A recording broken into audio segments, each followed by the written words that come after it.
the kind you wear it tight. Button up from 9 to 5. I tried that life but said goodbye. I'm not always polite, but I get the job done. Who says the world can never be fun? I'm simply unprofessional. Simply unprofessional. Yeah.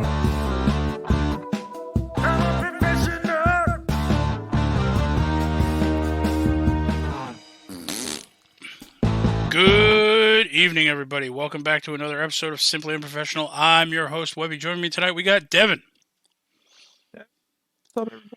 Oh, Devin, you are crackly, and now you are so quiet. You're joking, right? No, just when you said hello, everybody, you literally sounded like you were. I literally call outside. bullshit. No, I'm fine.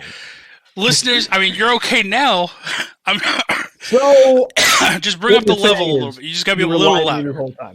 You relied on me this whole time. No, go back and listen to it when I air it because I'm not editing it. And the listeners, listen. If you guys listening out there agree that Devin sounded a little crackly and sounded far away, send him a Twitter message. Tweet at him. That's all. Now you're going to get tons of tweets. Thousands of tweets, Devin. All saying that I was right. Sure. All right. So, Devin, this week we're talking about a couple shows on CW. Some of them were season premieres for the new season of them. And one of them was a series premiere. Which would you like to talk about first? I know you don't like Riverdale, but I might mention a few things about Riverdale because I watched it. Sure. You can talk about Riverdale. I gotta turn you up or something. I do not understand. Cranking you up to 200%. I don't know why. You're crazy, dude. I don't know. I think all my Discord settings just like periodically like switch and alter.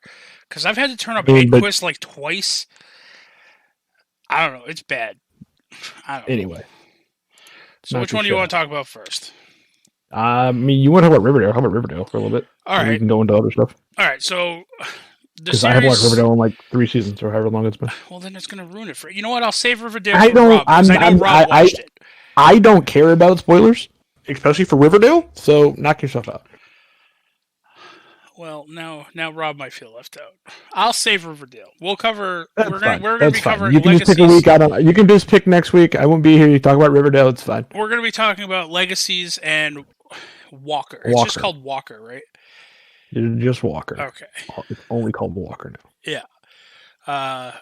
Walker being the new CW show starring Jared Padalecki from Supernatural fame. A couple cameos from Supernatural cast coming in on Walker. You have his actual wife playing his wife. And then you had the person in Supernatural, I don't know the actor's name, but he played his grandfather in Supernatural, is playing his father in Walker. Yes. What were your initial thoughts? Like, I didn't have a very high bar going into the show. I like Jared Padalecki. I watched a few episodes of Walker, Texas Ranger when Chuck Norris was Walker, Texas Ranger, and I didn't really care for it. It just wasn't my cup of tea. So I had kind of a low bar going into this show. But what were some of your initial thoughts going into this? I mean, I think especially the beginning of the episode to me was kind of paced odd. But I mean, other than that, I mean, it wasn't a bad show. It was fine. It felt like your standard police, like not like police procedural, but it kind of felt like your standard police procedural. Yeah. Nothing really like stood out to like, oh my god, it's crazy. But like, I felt like the beginning was like oddly rushed. Okay, I can see that. Maybe they're doing that on purpose to so they can do callbacks to it in later episodes, like flashbacks to what was happening, in the time that he was gone, and because like 11 months passed within the first 10 minutes of the show. Like, I don't know, like you said, it was kind of intro, action, skip forward 11 months, all right in the beginning of the show. Do you feel like this is going to be a show that you're going to continue watching, that has its hooks in you, that you're going to watch religiously every week? I mean, I'll probably watch it because honestly, the CW superhero shows have been letting me down. So I'll probably just add it to my standard rotation because I'm probably not going to watch Supergirl for the final season. I'm probably not going to watch. Now, are you current on Supergirl up to this point? I am. Well, you might as well just watch the last season. It's the last season. Nah, I mean, I'll watch it when I feel like it. I'm not going to make an effort to watch it. I don't really care. I don't know if I'm going to watch like Superman and Lois. Like, I don't really care. I don't know how I feel about that honestly, like the past like 2 seasons of like all the superhero shows, I just haven't cared. Yeah. Like, it's just like none of their stories are really like drawing me in the slightest. Like, I just haven't given 2 shits. I will say there have been several episodes in the last 2 seasons of The Flash that have kind of lost my attention, but last season arc of like Flash lost me. Like the new I'm a Flash fan too, but that whole like new mirror mesh thing kind of bad. I mean, like, but Flash kind of stands up. Unfortunately, like it's kind of been what it is. It stands up as like if they don't have a speedster as a villain, like it's just not good usually. But then their statement of like, well, we want to have we don't want to have speedsters every season. I'm like, yeah, I get it, but I feel like every time there's not a speedster, it's just not written well. It's not done well. And see, that's kind of where, like, I mean, we're getting off topic already, but still staying at least within the CW. That's where I felt like I like Leonard Snart as Captain Cold as a good guy. I appreciated the arc that they took with him, but I feel like they misused him because they could have had him be a primary villain for one of the seasons or 2 of the seasons, and he would have been effective against the Flash. Yeah, I mean, for sure it would have been, and it would have been a compelling villain, I feel. I mean, for sure it would have been. Also, sorry if I cough a little bit, or if my throat sounds weird, or if my voice sounds weird, rather. I've had a cough for the past 3 days, and I cannot seem to break it. So, okay, so back to Walker, I guess. What other shows are there that are coming out? I mean, Legacy started up again. Walker just started. Riverdale started, but you don't watch Riverdale. Supernatural's not airing anymore. Right. Are you going to watch the new Batman or Batwoman show? I mean, it's not new. It's just second season. The new actress. I mean, I may give it a chance, but honestly, I'll give this one a chance because I didn't really like the first season of Batwoman that much. It was alright, but I didn't really like it that much. Like I said, I feel like last season's superhero lineup was just shit. I feel like most of it was bad. Yeah. Nothing really, I wasn't inspired to watch any of it. It was just kind of like, oh, that's cool. None of it stood out to me as something I need to watch every week. It was just like, oh, if I miss it, I miss it. Whatever. Right. All right. Well, talking about Walker, it takes place, obviously, in Texas. Jared Padalecki stars as... Oh, man, what's his first name? Or what's his last name? Walker? Wait, no. Walker is his first name, right? No. I'm so backwards now. Hold on.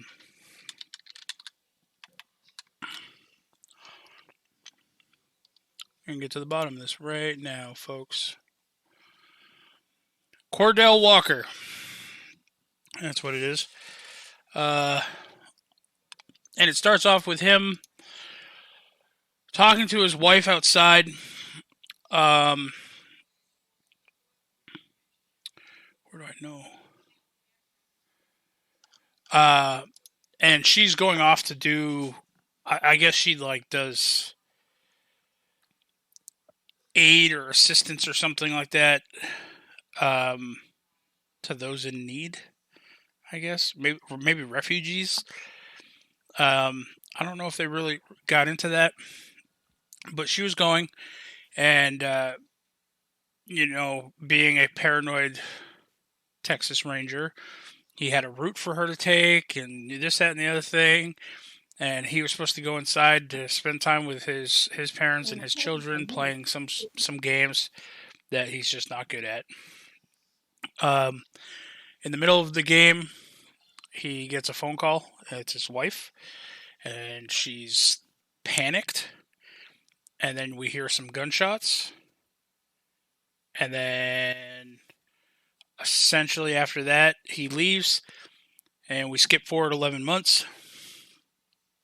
And he has been gone on assignment for 11 months, and he comes back in some fashion a hero.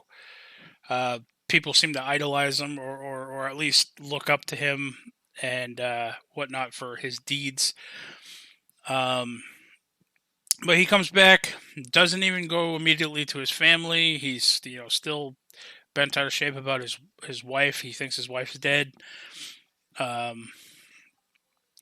find him drinking, and the cop who ends up arresting him ends up becoming his partner as a Texas Ranger. No, she was getting a promotion. She told him that in the car. Yep. And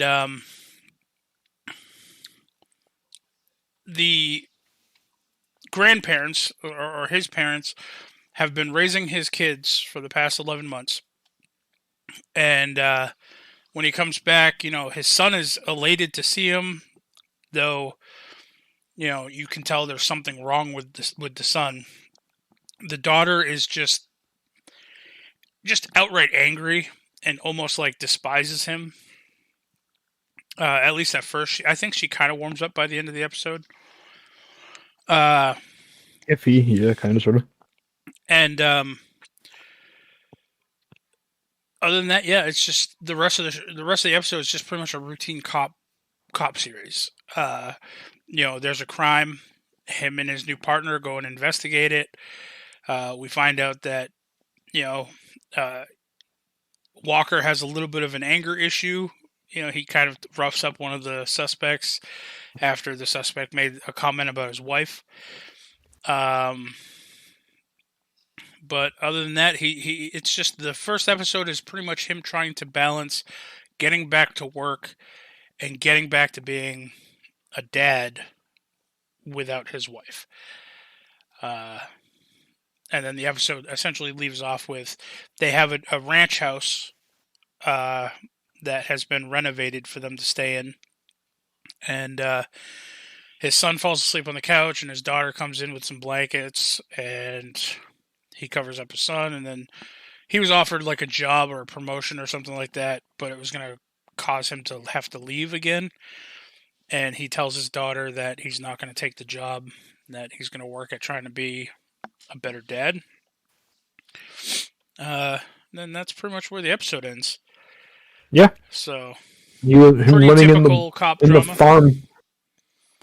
So now is that his parents' farm?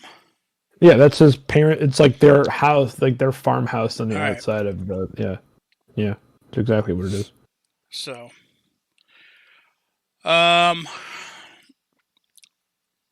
yeah, I mean, like I said, I thought I recognized the partner.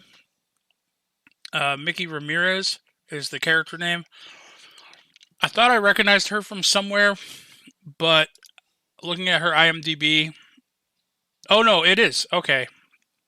She did you ever watch 100? The 100? I did. She's the girl who played Raven, the techie / explosives expert. Oh, cool. So I thought I had recognized her. So it's essentially Walker, her, and the dad, and the wife. Those are the only 4 people I knew. The rest of the cast seems pretty new as far as things. And And then you just finished watching Legacies. Is that what you were finishing up today? Yes, that is what I was finishing up today. All right. Why don't you tell us a little bit about what happened in Legacies? I mean, Also, Legacy can I picks up say into- right off the Sure, bat, go for it. I'm so happy the Necromancer's still kicking around. I mean, yeah, he's I forgot. probably going to be the big bad of. He's probably going to be the big bad of like most of these seasons. Yeah, like, I completely forgot where we left off until they recapped it on the show, and I was like, oh yeah, fucking Necromancer. I love this guy. Anyway, why don't you tell us a little bit about how the synopsis of the show, essentially. Give us a little rundown of the show. I mean, yeah, it starts off with, basically picks up where it left off, shows the flashbacks as always. And then it picks up with them having like a group meeting, kind of in their main ballroom area or whatever. Yeah, they pick up having a group meeting, and Saltzman is just talking about, Alaric is just talking about, like, how this has been a rough couple of days, and then he's like, well, weeks. Okay, it's been a rough couple of years. So yeah, he's just talking about how it's been like, it's been rough. Understandably. And, saying, and then, there's a couple of kids like, saying like, well, why don't, blah, blah, blah, right? Well, why isn't, I don't think Josie was there that morning, or she was there. Because Josie had attacked last season, if you remember correctly. People remember correctly. Josie had attacked prior. Influxed with dark magic. Yup. She was influxed with dark magic. She was super evil, and she was attacking people, and it wasn't good. It wasn't good, people. It wasn't good. And so, in this episode, they show you that she took which I didn't even know this was possible. She took her ability to siphon magic and put it in a cube or some shit. Yeah, like a coin or something? Yeah, that's what she did.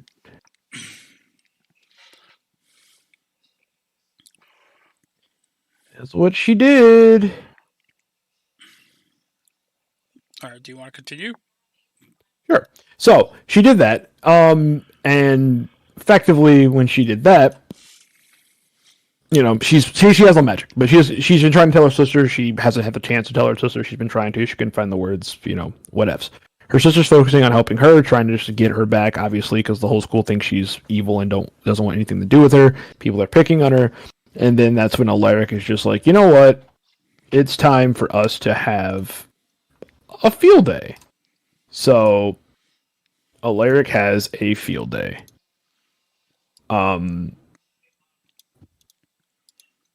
Yeah, so they have a field day. They send those kids out, and then right around then, he's going to go. I can't remember. Did he already show a couple of the kids?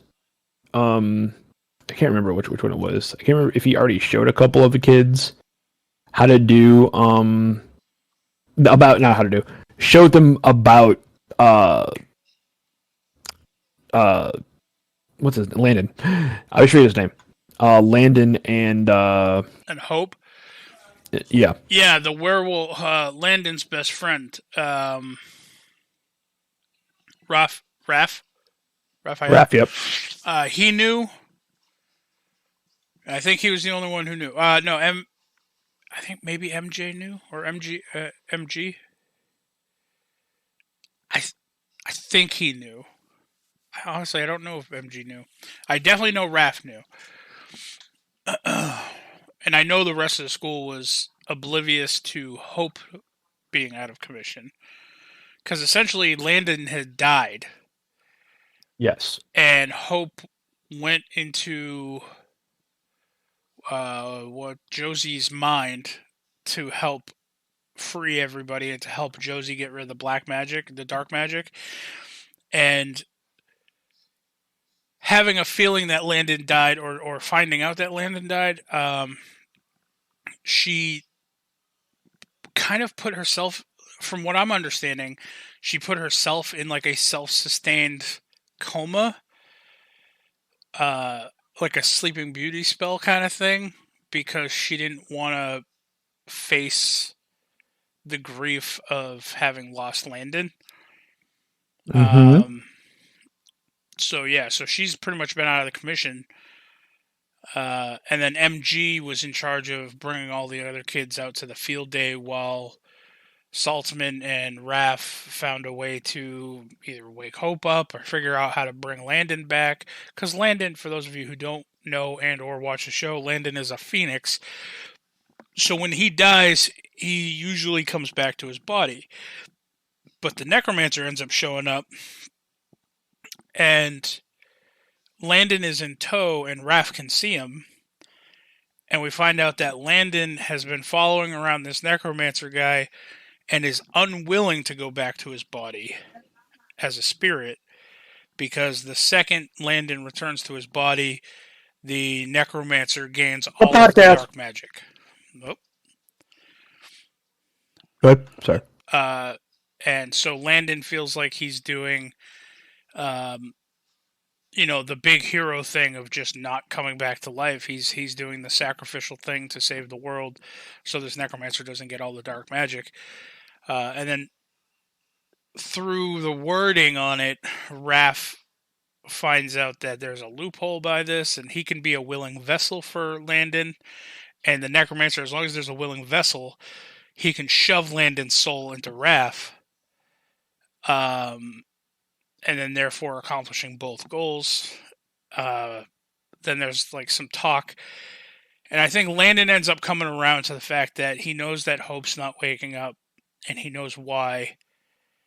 So Raph ends up talking him into returning to his body, essentially, to try to get Hope to come back, so that way they can deal with whatever backlash Landon returning to his body is going to unfold as far as this black magic or dark magic. Then we had the Malivore pit. So you want to talk about the Malivore pit? I mean, it really honestly didn't do much this episode. Outside of it spit out the Lady of the Lake. It's put out the Lady of the Lake, but I mean, well, we really didn't. That's the whole thing. Is every episode or every week it seems to be spitting something out. Right. So okay, I will talk about that. So, Chad goes back to get his headphones. And when he goes back to get his headphones, he we find out that, the Lady of the Lake. He starts imitating the necromancer, and then the Lady of the Lake comes around, and yeah, she pops out, and she's like, "Oh, you're a champion." And it's like she sensed it out in the field, but she sensed whatever out in the field. Excalibur. Excalibur out there you go. She sensed Excalibur out in the field. I got confused for a second because Chad was talking about Hope. So yeah, she sensed Excalibur out in the field, and she's like, "Oh, I gotta go that way." And he was just like, "All right, cool." So he started wandering that way. She wandered off, and then slowly after that, the Green Knight came out. And he just kind of started lumbering towards the.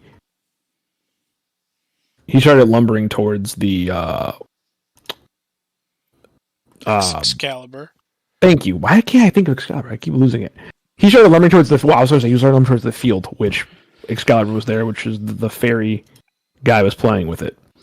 And yeah, so when that happened, at this point, I think they're out in the field messing around or doing their tug of war.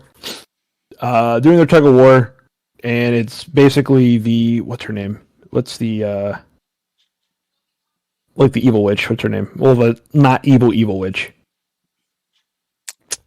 What's her name? Oh, fuck. I don't remember. The one that's been giving Josie a hard time ever since she came back. Yeah. That Josie killed, technically. Yeah. Yeah. So. Alyssa.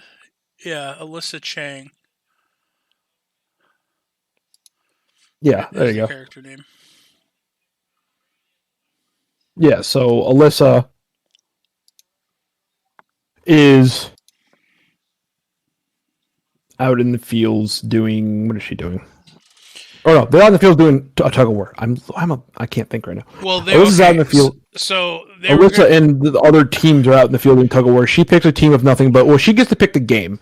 So the team is doing the team they're all picking teams for the tug of war. That's what it is. And Lizzie wins over the witches, and she's like, "Oh, her whole plan is, I'm going to make, Josie the hero, have her be the anchor. She's going to cast a spell, and she's going to be the hero. People are going to be like, oh shit, look at the comeback, awesome." Well, again, remember you mentioned earlier, Josie can't. She gave up her magic. She can't do magic. So she gets in the situation in the tug of war, and then she's trying to tell her sister, like, but there's one problem with your plan. I can't do magic. She's trying to tell her that, but she's not listening. So they get into it.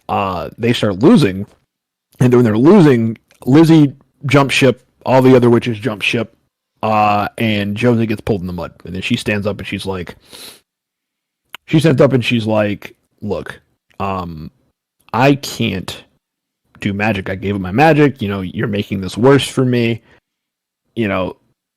I've been trying to tell you this. I don't want everybody here who's mad at me has a right to be mad at me. I don't want them to like not be mad at me. They all have a right to be mad at me. I was selfish, and it hurt a lot of people because I was selfish and whatnot. So then they kind of have their understanding. Like, they're not fight. Like, it wasn't really like Lizzie kind of understood where she was coming from, but she was still kind of just like hurt at the same time, but she understood where she was coming from. And then that's when she was walking away, and then all the mud in her like disappears. And I think that's when we get introduced to the Lady of the Lake, correct? Yep. Yeah, because the guy who is the fairy was doing just like dummy practice with Excalibur. Yeah. Marvin? Yep. Is his name Marvin? Marvin, I think it's Marvin the fairy or something like along those lines. Melvin?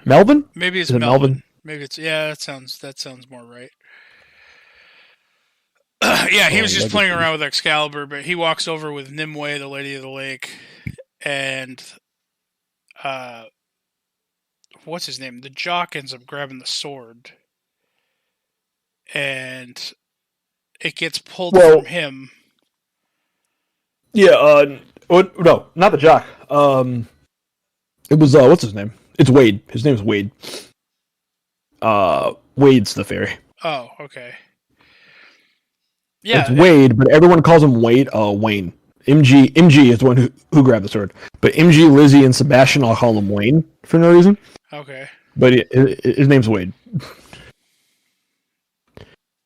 MG grabs the sword, and then he's trying to like stop it from flying. It shows like trying to fly away from him. He tries to stop it, and he's just like, "Yeah, I can't stop this." Like, it just flies away, and it embeds itself into a nearby rock. As a sword does. Yes. And then we see the Green Knight, and we find out, because he moves ridiculously slow, but we find out that it's because Nimue placed a curse on the knight, that the closer he gets to Excalibur, the slower he moves. But eventually he would reach Excalibur and then plunge the whole world into darkness and dark ages and blah, blah, blah. I got a kick out of this part because she explained without leaving enough things, enough details out. But she was like, "Oh, we need like a champion, this, that, and the other thing." And then MG was going around trying to pump everybody up and trying to give out like there's all these like in-depth speeches and these really heartfelt moments that just kept getting shot down. Like when Lizzie and Josie... No. Like I absolutely laughed at that part too. Yeah. When he was walking around like talking everybody up, and then he does his whole speech, and she's just like, "I don't think so." Yeah. He just looks like everybody's just like, ugh. And then when Josie went to go grab the sword, and then Lizzie grabs the sword with her and is like, "You're not going to do it alone." And then they both start pulling, and like nothing happens. And then Nimue's like, "Oh, well, you have to be of royal blood to be a champion, or to be worthy." She just kept like progressively leaving out more and more. Yeah, like she would explain it, but it would always be like another piece that was left out, and they're just always just like, "Would have been nice if you told me sooner." Yeah. And while all that's going on, back at the mansion or back at the school, essentially Landon comes back to his body, He sits down looking at Hope. We find out that he's back in his body when he goes to touch like her cheek, and he actually touches it because his hand has been going through everything ever since, or before that. And then he like leans down, kisses her. That's what wakes her up. Hence the whole Sleeping Beauty cursed spell thing. And then Raph shows up at the soccer field and like on accident pulls the sword out. Like he like just for whatever reason he's going to help somebody up off the ground, and like he puts his hand on the sword and he's trying to help up the MG. He's trying to help up MG, and like there's no point in life would you do that motion while pulling somebody off the ground. Like especially from the angle he was at, he should have been pushing off the sword. Yeah. To like help pull him up. But anyway, he pulls him off the ground, and he pulls the sword out too, and everybody's like, "Oh snap. He did it. He pulled the sword out of the stone." And then she's like, "Oh, you're a descendant of Arthur now." And then he just stabs it in it. Yeah, then he just runs over to the Green Knight and like stabs it in the chest, and he dies. Like he doesn't know how to hold the sword because it looked very sloppy. Oh, for sure. But at the same time, I mean, that's why I love this show. This show's super campy. Yeah. I mean, well, to be fair, somebody of his, somebody like him, he's not a nerd. He probably doesn't know how to hold a sword in real life. So they at least made it look like that. So I mean, to be fair, like he doesn't need to hold it right. Like super strength makes up for a lot of downsides. Yeah. And then I mean, the episode kind of ends with like he goes and shows Landon that he has a sword and that he's like royal blood, and that was pretty much the it. They didn't leave on a cliffhanger, did they? No, they kind of did, because then we saw Chad and oh yeah, that's right. Chad and what's her name, Alyssa walking, because when she was brought back, they were brought back, but her life was tied to his, and then and Chad drops dead. He drops dead, like his heart explodes or something. He just drops dead. We don't really know why he dropped dead. But he drops dead, and then it shows her like going back to the necromancer, like, yeah, so Chad's dead. What does that mean for me? And then he starts and then he's explaining that, oh, that could be a problem. Oh, that kind of thing. I guess you're gonna have to be my acolyte forever. Mm-hmm. Hey, I got a question for you. Hey, I have an answer for you. So this is the actor who plays Landon Kirby. Okay. I'm gonna post his name in Discord. How do you pronounce this?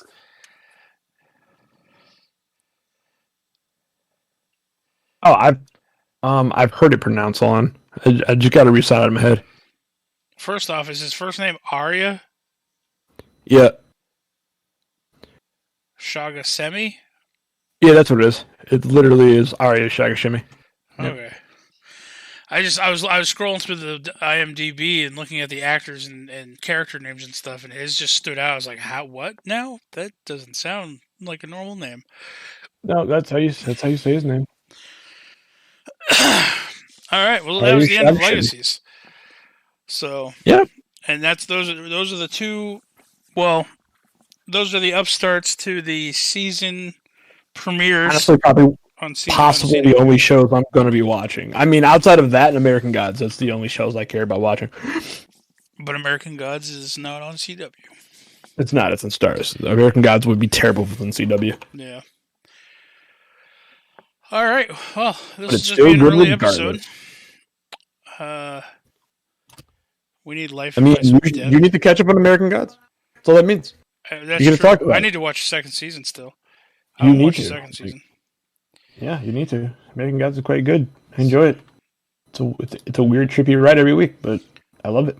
Is that going to be your life advice with Devin for the week? Is go out there and watch American Gods? Yeah, everybody watch American Gods. Your life will be better for it.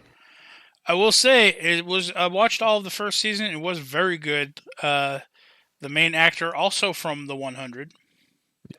Yes. So there's our CW tie-in. Yeah. All right. Well, where can people find you on the internet, Devin?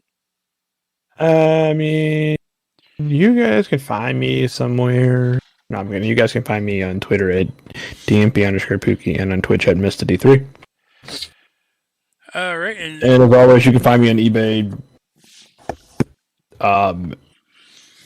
Trying to revive the kids next door. the show. Yes, Well, I'm behind this project. I love the kids next door. Me too. I mean, to be fair, we were supposed to get the Galactic Kick next door, but it fell through. So hopefully the Galactic K&D gets revived in 2021 via Netflix or something, and we can get it out there. I'd be happy with that. We'll see. What do you mean we'll see? I meant what I said. And I said Dude, what I meant. Dude, all the actors came back for a free teaser like 5 years ago just because they could. Like they just all did it because they could. Like, which was like the backdoor like hype train of the Backdoor. Anyway, it's the backdoor hype train of like Galactic K&D. They almost all the actors just came back. Like one guy did like free free drawing, like free animation. They all did because they all loved the show. Like they were just like, fuck it, we're just gonna do it. Well, yeah, didn't the show start as kind of like a lower budget, just kind of side project thing? Exactly. It started off as like it was a part of Kids Next Door. Originally, was part of Cartoon Network, but it was part of like their. Hold on, K&D was part of what I'm trying to think what the programming block was. It was part of the. Is it 4Kids? 4Kids cartoons or something like that? Not 4Kids. What was it called? Hold on, K&D. Kids Next Door. It started off as part of.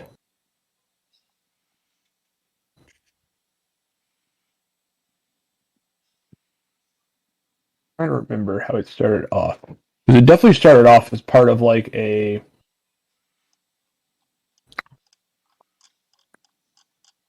Easy Does It. Planned show. Kenny and Chance produced. Oh, I feel like I was thinking about something completely different now that I'm looking up this. What were you thinking of? I don't know. No. I thought Kids Next Door was a little bit past your time. Oh! You know what I'm thinking of, Devin? What? Kids in the Hall. Oh my god. That was like a low budget kind of side project thing that just kind of gained momentum. I feel. Yeah, no, I don't need that in my life. I do. Like it's fine, but I need that liked in my Kids life. in the Hall. It was fine, but no, I'm talking about Kids Next Door. Man, fuck I this. thought Kids Next Door was a little bit past your time, but I was like, oh, I'm pleasantly surprised that you knew what it was, but now I'm pleasantly disappointed. Yeah, well, I'm used to that. Pleasantly disappointing everybody. All right. At least you're On that pleasant. note, thank you everybody for listening. You guys can follow me on Twitter at JaxForestWalker, all one word, on Twitch at DMWebby, and on Instagram at Patrick.Webster52, where I post mostly D&D type memes and funny pictures. Probably with pandas. And he secretly likes boobs. I don't secretly like boobs. I openly like boobs. He secretly likes boobs. All of them. Anytime there's boobs up there, I like them. So thank you everybody for listening. And as always, fuck Booster Gold, that ass hat. FBG. I'm sleepy. Me too. Go to bed.